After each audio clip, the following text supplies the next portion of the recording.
Rob Berger here from allcards.com. Today we're talking about the Blue Cash Preferred from American Express. It's a highly rated cashback credit card. In fact, it pays up to 6% cashback. But there are some nuances to it and some things you need to know before considering applying for and using the card. In fact, there's a couple of gotchas. And for many folks, there are going to be other credit cards that are, if not as good or in many cases better, depending on how you use the card. So we're going to dig into it. Before we do, very quickly, want to give you an update. As longtime listeners know, I save and invest all of the cashback rewards from credit cards and from sites like Ebates or Rakuten, and I invest them in M1 Finance.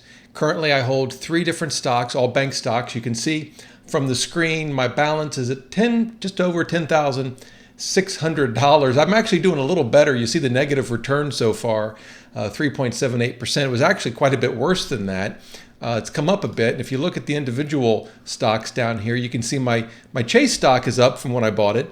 But both PNC and Wells Fargo are down. I think long-term will be great investments. But the big takeaway is, so far, having built over 10 grand from just cashback rewards, I do this to show folks just how much compounding, even relatively small amounts of money over time, can turn into piles of cash. So there's the quick update.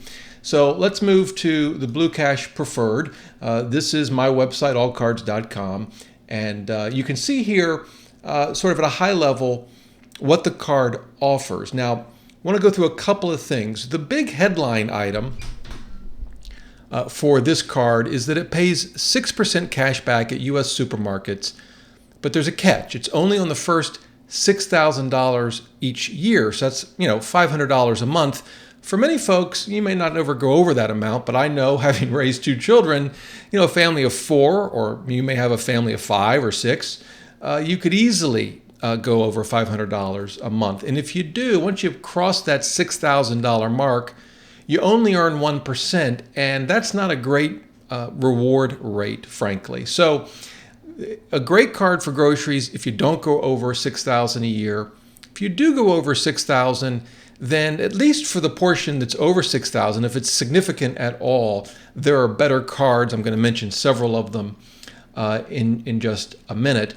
Now, you'll also see you do get 6% back on U.S. streaming subscriptions. So here's the deal on that. If you have this card, and we've carried it for a long time, there's no reason not to take advantage of this. You're gonna, they're gonna charge your card automatically every month. Why not get the 6%? That being said, it's not a good reason to get this card because you're talking about relatively small amounts of money each month. Yeah, it's 6%, but it's 6% times $50 a month or $100 a month, and so not a ton of money at the end of the day. So again, great if you have the card, not a reason to get it. Beyond that, the 3% cash back at gas stations is strong. It's not the best. You can do 4% on the Costco card, for example, but 3% is pretty strong. So overall, a pretty good cashback reward system. Now, we're going to come back to it because there's one nuance you need to understand. But before we do, let's talk about the statement credit. I would call it a sign-up bonus, except American Express doesn't like people to call it a sign-up bonus. They want us to call it a welcome offer. Okay, well, whatever. You'll notice here from the screen, it's $300. To get it, you got to spend $1,000 on the card in the first 3 months. Now, there is a catch. If you go to the American Express website and you look at this card, it may or may not show a $300 statement credit. In fact, let me just type it in here let's go to the Blue Cash Preferred site. We'll see what it says. It may say 300. Yeah, it does. Now, I've been on this site a lot today because I was updating the review article, and I would refresh it, and sometimes it would actually say 250. It would go down by $50. I don't know if I refresh it. It's probably set a cookie on my site now. But the point is, if you go to their site and you see 250, you might want to clear the cache on your computer and try again. You should be able to get the $300 offer. Now, you notice it says statement credit. You don't get cash back, and that's true not only for the welcome offer, but for all of these different reward rates. You get something that they call a reward dollar. In fact, I cover it in this review. And it raises the question, well, wait a minute, what's a reward dollar? What does that get me? Well, here's the deal. You can use it for a statement credit. You can't use it to actually get a check sent to you or to have the money deposited into your bank account. You can only use it as a statement credit on the amount you owe. Now, for most folks, that may not matter. Money is fungible. A statement credit is just fine. It could matter, though, in a couple of situations. The first is this card offers 0% interest on purchases for the first 12 months. So you may want to get this card, and then you have some big purchases in mind, and you're going to take advantage of the 0% offer. And going forward, at least for the 12 months, you only want to make the minimum payment.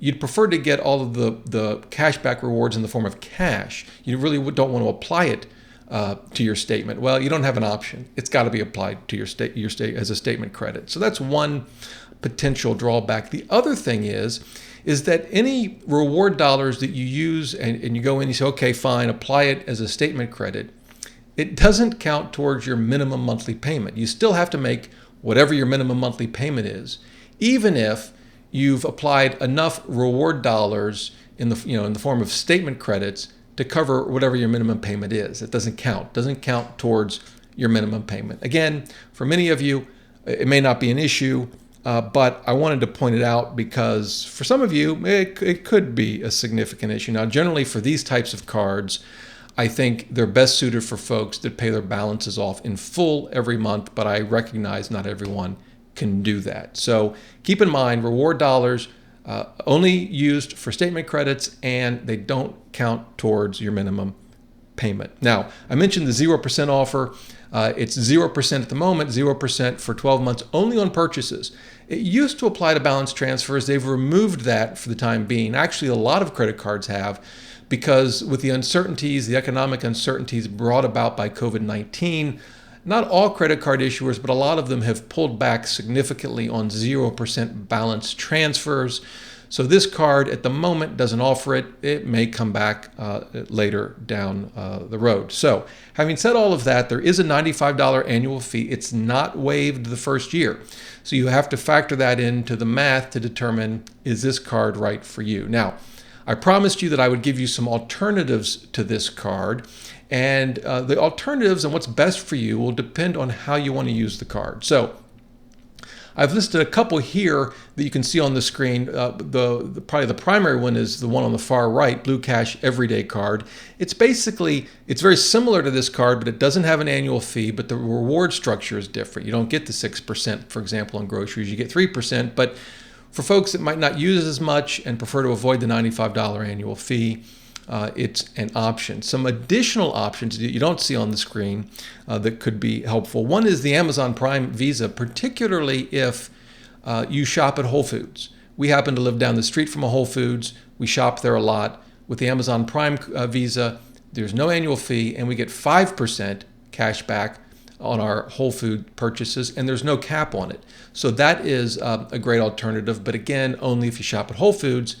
If you shop elsewhere, then an alternative to the Blue Cash Preferred would be actually another card offered by American Express, and that's their Gold Card, because you get 4x rewards for each dollar spent at a grocery store, and there is a cap, but it's $25,000 a year, so that should cover, I think, most families. Now, again, the other nice thing about the Gold Card is that the rewards have a lot more flexibility, and they're actually part of American Express's membership reward program. So if groceries are your focus, I personally prefer the Gold Card, particularly for big spenders, but also keep in mind that the annual fee is higher. Now, if you're looking for like one card, you don't want to mess with tiered rewards, you don't want to carry multiple cards, you just want sort of one card, I have two to recommend. One would be the City Double Cash. You get basically 2% cash back on all purchases, 1% when you make the purchase, and then 1% as you pay the credit card off. If you pay it in full every month, it's effectively 2% every month on all your purchases. The other one, and one that we carry, is the Alliant Cashback Visa Card. Alliant is a credit union, but basically anyone can join the credit union and get the card. And they used to give you 3% cash back on all purchases for the first year, then would drop it to 2.5. Now it starts off at 2.5, and it's capped at $10,000 a month. Now again, I think for a lot of people, myself included, if we put more than $10,000 in a month on that card, something's gone horribly wrong in our home. Okay, occasionally we might for like some weird project or something, but pretty rare. So for most folks, the $10,000 monthly limit shouldn't be a problem. So there you go, a number of alternatives to the Blue Cash Preferred card. Still, I think it's a great overall card. I give it a 4.3. In fact, you can see down here where I give it a rating. I give it a 4.3 out of 5. I do think it's a top tier cashback credit card, but depending on your specific circumstances, you may have better options. So hope you found this helpful. I'll leave a link to this review below the video. And of course, if you have any questions, just leave comments below. I do respond to each of your questions.